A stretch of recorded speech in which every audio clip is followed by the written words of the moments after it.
Welcome to my channel. This is Bruce the Boss, and I'm back. And so if you're new to this channel, please don't forget to subscribe to this channel, like this video, comment on this video to get the interactions going and beat YouTube's algorithm, as well as hit that little notification bell so you get notified of my latest content as I put it out, especially now that I'm back from vacation. And there's a lot to talk about, and you want to make sure you don't miss the latest video. With that said, there's been so much craziness going on here in the U.S. And things escalating, especially around the vaccine mandate and awaiting OSHA to drop the ball on the forced employers that I almost dropped. A lot of people are forgetting what's happening overseas, particularly with China, and what I feel as though is a escalation towards war. All right, before we get into the article, though, I do want to play an important clip from top general in the Communist Party of China, Xi Jinping, just made an announcement today. This is straight from The Guardian regarding the unification efforts with China and Taiwan. Let's take a listen. 是祖国统一的最大障碍，是民族复兴的严重隐患。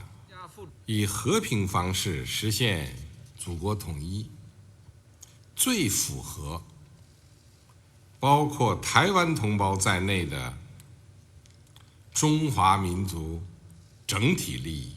任何人都不要低估中国人民捍卫国家主权和领土完整的坚强决心、坚定意志、强大能力。祖国完全统一的历史任务一定要实现，也一定能够实现。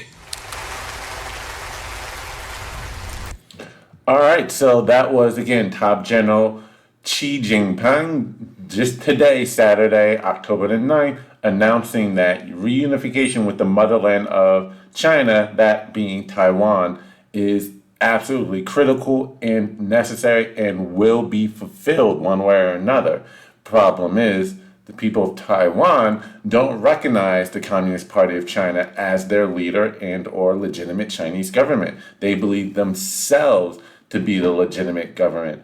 And the only way that the two can ever unify is if there was some deal and or agreement made to co-govern in some way, to share the government in a lot of the ways that other political countries and different political parties share a government, i.e. via voting and election system, much like what we have here in the United States with Republicans and or Democrats, Libertarian and the Green Party, both vying for power and political seats.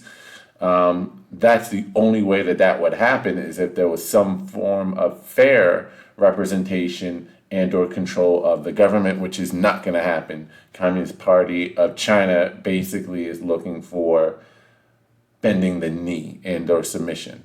And there's been a lot of things that have been escalating to that point. So I'm referring here to an article from Disclosed TV here. The U.S. preparing Taiwan for war with China. So a special operations unit and a contingent of the U.S. Marines has been preparing the Taiwanese people, and or should I say soldiers, for potential invasion. However, it's been noted here that China has said, U.S., you've got to get out.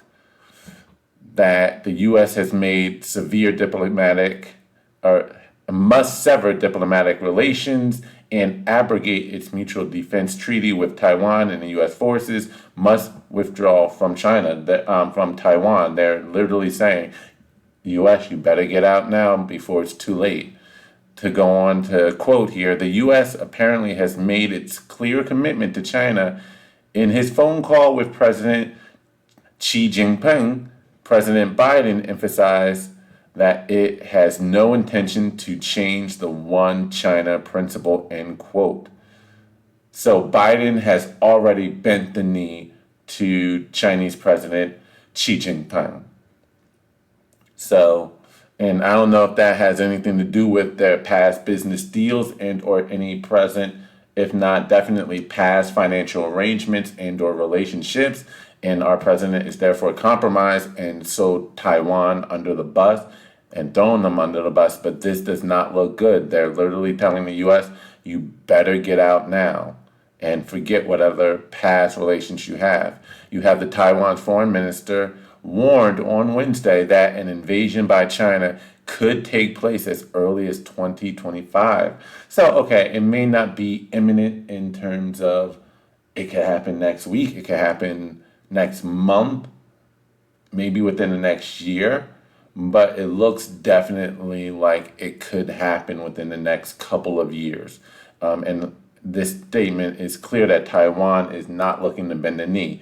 For Taiwan's government, it is only a matter of time before Chinese soldiers appear on the shores of the island state and try to subjugate free democracy to the Chinese Communist regime. A total of 150 fighter planes, and I want to refer to that. So this was an article in from the New York Post earlier this week, right? But actually, no, yeah, earlier this week, Monday, October the 4th, where it speaks of an unprecedented number of fighter jets, over 4 dozen Chinese military aircraft flew into Taiwan's air defense zone on Monday in the latest round in a weekend of provocation that has seen nearly 150 sorties since Friday as state media issued threats to Australia. Starting Friday, according to the Taiwan Minister of Defense, China's People's Liberation Army flew 38 aircrafts near Taiwan, near southwest Taiwan. The country flew 39 more planes on Saturday and 16 the next. The U.S. State Department released a statement warning China on Sunday against provocative military activity, calling it destabilizing. The United States is very concerned by the People's Republic of China's provocative military activity near Taiwan, which is destabilizing, risks miscalculations, and undermines regional peace and stability.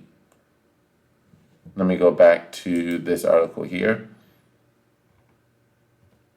just to close it out. But yeah, over 150 Chinese fighter planes have penetrated Taiwanese air defense zones just within the past week. And we heard China's President Xi Jinping said that the reunification is necessary, will happen, must happen. So I'm very curious as to knowing what your thoughts are. Do you feel as though Biden will interfere and or try to play peacemaker, defend Taiwan's need and or right to self-govern, to sovereignty as a nation as they feel themselves? I wonder, because it does feel as though China has already gained a large measure of control as being the superpower in the world. I mean, look at what John Cena just did. He literally bent the knee when he had the nerve to call Taiwan or refer to Taiwan for what they are, a sovereign nation and or government. He literally came out and apologized in broken Mandarin to the Chinese people and Chinese government for daring to go against what their view is, and that is Taiwan is just a rebel state that needs to become part of the mainland China, i.e., we see stars bend the knee like LeBron James in terms of turning a blind eye to a lot of the crimes in China and the inhumane work practices, as well as the genocide of the Uyghurs, as well as a lot of corporations. And again, we just saw Biden, apparently, according to this article, he made promises already to the Chinese government in terms of supporting the one China principle, which means basically ignoring Taiwan's sovereignty. And they're really clearly trying to propagate things. So things are definitely heating up. War is definitely potentially on the horizon, and it will be interesting to see where the United States falls in terms of their support. And my much love to the people of Taiwan and their right to self-govern. Unfortunately, I don't think they stand a chance alone against China, but definitely would need some backers. But who's going to back them? It's not going to be the Biden administration and or any Democratic leadership. I doubt the United Kingdom and or anyone else in the EU and or the United Nations as a whole, for that matter, are going to back them. So unless if the U.S. does it, Taiwan as an independent nation as we know it right now may be no more, but we'll see where this war goes. Thank you for watching my channel. This is Bruce the Boss, and don't forget to subscribe to this channel, like this video, comment on this video. Again, I want to know your thoughts on Taiwan's future. How long will it take until war breaks out, if you think war is going to happen? I'll see y'all next time. Peace.